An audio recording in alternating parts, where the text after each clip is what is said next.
Rimaniamo in tema con Raffaele Padrone, vice segretario nazionale di FSP Polizia. Dottore, ben ritrovato, grazie per essere in nostra compagnia.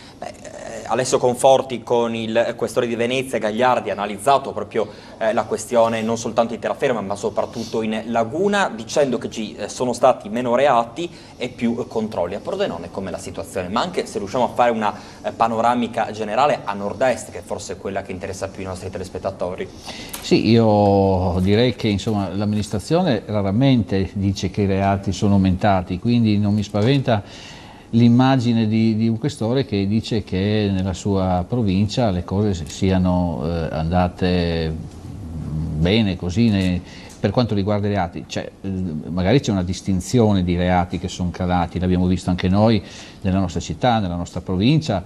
In effetti, in teoria, sono diminuiti alcuni reati predatori, sono diminuiti sicuramente le rapine, ma sono aumentati una serie di reati, dai furti in questi ultimi tempi, e non possiamo negare che i furti siano diminuiti a Pordenone e ripeto nella nostra provincia. Fino a 10 minuti fa, ne avete parlato voi nelle introduzioni, cioè di furti in città, di furti qua vicino, di furti comunque nella provincia. Io dico sempre che è impossibile. Cos'è tra Natale e Capodanno diverse sì, una cosa. Io l'ho sempre detto, no? Esatto, anche questa mattina la volante è intervenuta, e quindi parliamo di orari giornalieri col sole, quindi non di notte, dove chiaramente la tipologia di reato può dare più possibilità ai delinquenti di entrare in casa.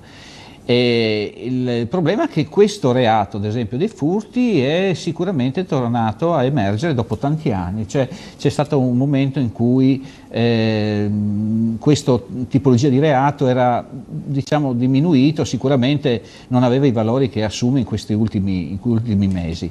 Io dicevo appunto perché in questi giorni poi chi ha ancora la possibilità di prendersi lo stipendio, la possibilità di prendersi una tredicesima, ha sicuramente la disponibilità di liquido che dà, insomma, adito a questi malviventi di entrare in casa quando noi non ci siamo, quando siamo fuori a festeggiare. Tutte le campagne di sì, ma anche una persona che lascia 1.000 o 2.000 euro in casa, ma quante volte lei l'ha detto, quante volte l'abbiamo ripetuto. Con 2019, guardi, non lo dirò più perché tanto, vediamo se fa l'effetto inverso. La gente che ci suona il campanello ci dice siamo dell'Ene, siamo del gas, dobbiamo controllare, insomma non esistono più, queste attenzioni dovrebbero essere chiaramente viste diversamente, e sicuramente dovrebbe esserci un'attenzione particolare per le persone che ci seguono, di dire ma aspetta che chiamo la questura, i carabinieri per vedere se è vero, o quantomeno la società di cui questi si spacciano essere. Quindi attenzione ancora a queste cose.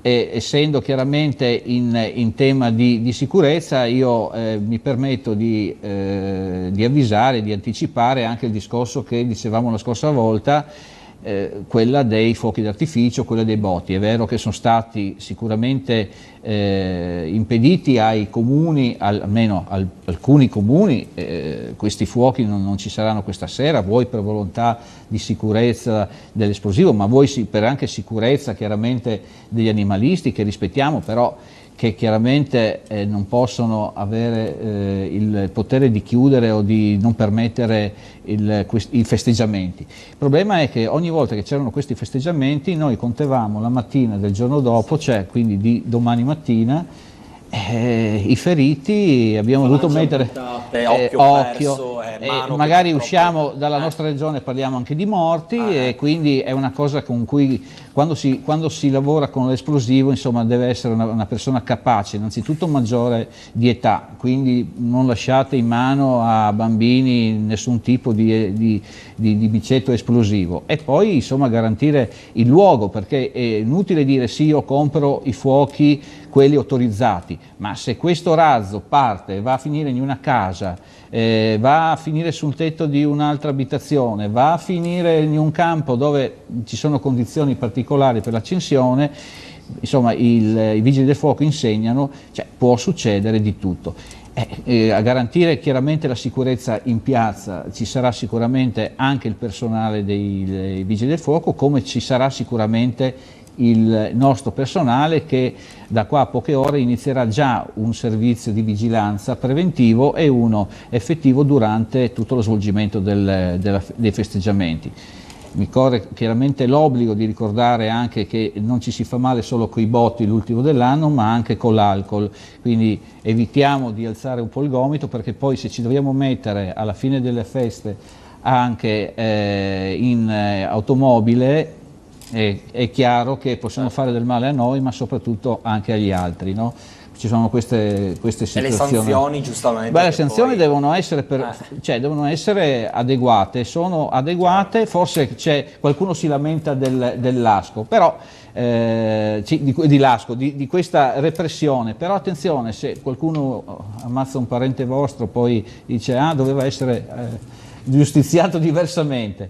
Quindi l'augurio che faccio sicuramente, lo porto insieme a questo signorino qua che si chiama Gino il poliziotto. Come tradizione vuole. Come tradizione vuole. Vediamo se Agnese riesce a farle anche un bel primo piano con l'amico Gino il poliziotto, perché è giusto che proprio non mancano, cioè ci sono proprio i dettagli della questo qua della polizia. Purtroppo ci sono i dettagli, che è cambiato un po' qualcosa in questi 33 anni, però questo io lo porto sempre da 33 anni, perché conta gli anni. È la mascotte. È la mascotte ormai è la mascotte della polizia, ma anche la mascotte personale, perché l'abbigliamento insomma è quello del reparto mobile, vuole rappresentare questa.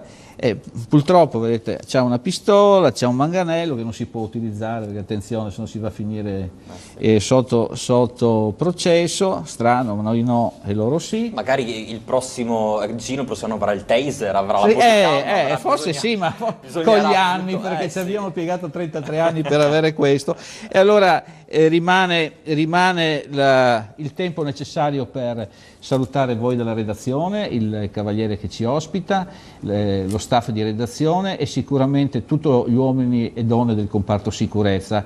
Un particolare saluto chiaramente va rivolto a chi lavora la notte del 31, non solo nell'ambito della polizia, ma anche, ripeto, in altri ambiti, e soprattutto chi non sta tanto bene, quindi chi anche purtroppo ci ha lasciato, che è un ricordo che va sempre fatto, non va dimenticato finito la funzione. Io una cosa a cui tengo ricordare insomma è questo.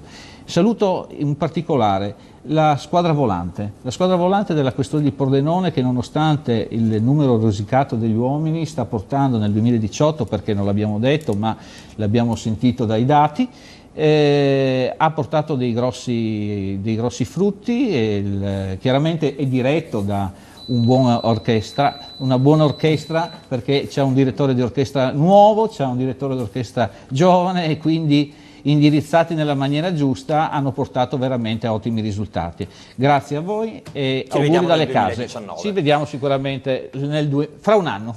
Tanti auguri anche a Raffaele Padrone, vice segretario nazionale di FSP Polizia di Stato, e giustamente a chi opera proprio a 360 gradi e 365 giorni all'anno per la sicurezza di tutti. Grazie ancora veramente al vice segretario nazionale. Cordoglio a Portogruaro per la scomparsa di un noto esercente attivo nel settore della ristorazione. Il servizio